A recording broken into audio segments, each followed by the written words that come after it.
Les résultats du partenariat entre le RHDP et le FPI sont déjà palpables sur le terrain. Ce mercredi, les cadres du Rassemblement des oufouettistes pour la démocratie et la paix, RHDP, et du Front populaire ivoirien, FPI, du Haut-Sassandra, se sont rencontrés pour matérialiser un accord électoral au siège du RHDP. Ce qui est important, c'est que nous allons d'abord ensemble, parce que les collectivités territoriales, c'est une équipe qui les gère. On peut retenir que le FPI, Haut-Sassandra et le RHDP Haut-Sassandra ont eu un accord politique pour faire liste commune pour aller donc à cette élection et la gagner.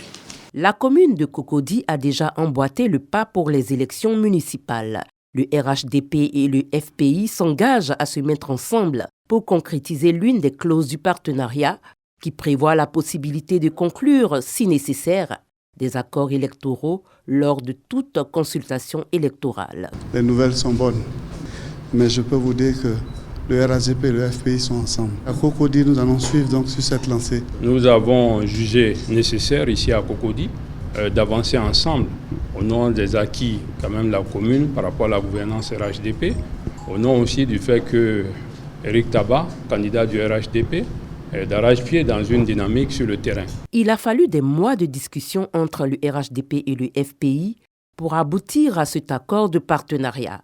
L'objectif étant de créer un climat de confiance et de paix, les deux parties conçoivent un accord comme un instrument de solidarité et de travail au service de la démocratie et de la réconciliation nationale. Cet accord nous donne au Front populaire ivoirien davantage de leviers pour alerter, pour aiguillonner. Il nous donne davantage de moyens d'être vigilants. Chacun est dans son rôle. Chacun continuera à défendre ses idées, son projet. Concernant la mise en place des commissions électorales communales ou locales, nous étions accordés, sans doute de façon verbale, mais nous étions accordés quand même sur le fait que le RHDP devait avoir la présidence de ces commissions électorales locales ou communales, sur le fait que le FPI devait avoir ou bien la vice-présidence ou bien le secrétariat, en tout cas un poste dans le bureau de ces différentes commissions.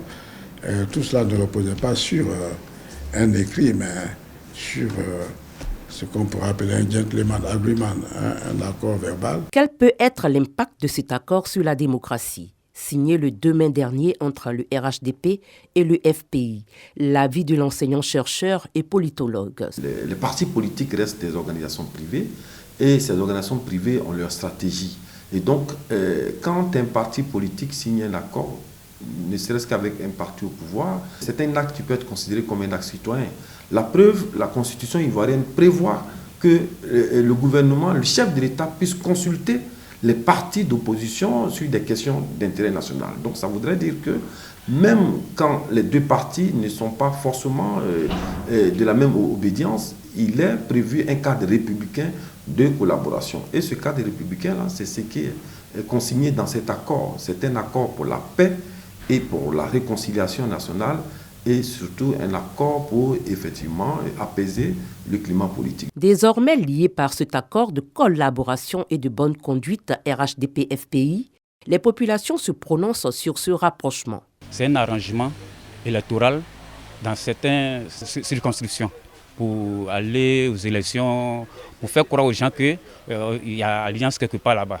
C'est un deal, c'est un arrangement. Si les deux parties voient que cette association va leur permettre d'atteindre leurs objectifs politiques, bon, nous, on salue cette idée. Du moment où ça va aider les Ivoiriens. Que l'accord entre RHDP et le FPI est bienvenu, si c'est pour le bien pour la nation, et si ça va dans le sens de la réconciliation, je pense que je ne vois pas le problème. Cet accord de partenariat signé le 2 mai dernier entre le président du FPI, Pascal Affi-N'Guessan, et le secrétaire exécutif du RHDP, Cissé Bakongo, a été conclu dans le respect des différences de chaque parti et son autonomie. C'est le cas de la région du Moronou, où le RHDP et les FPI n'ont pas trouvé de consensus. À l'entame de cet accord, je pense que les acteurs ont été clairs. Il ne s'agissait pas de venir partager des postes, mais si nécessaire, ils allaient ensemble, peut-être en accord avec leurs militants et leurs bases, accepter peut-être qu'il y ait des stratégies de campagne ou bien de candidature.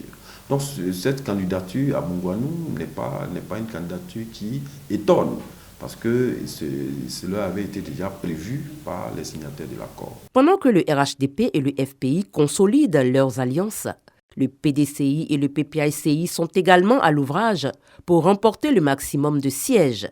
Ces élections locales du 2 septembre prochain définiront certainement la cartographie politique en Côte d'Ivoire, avec également les indépendants qui entendent jouer les troubles faits.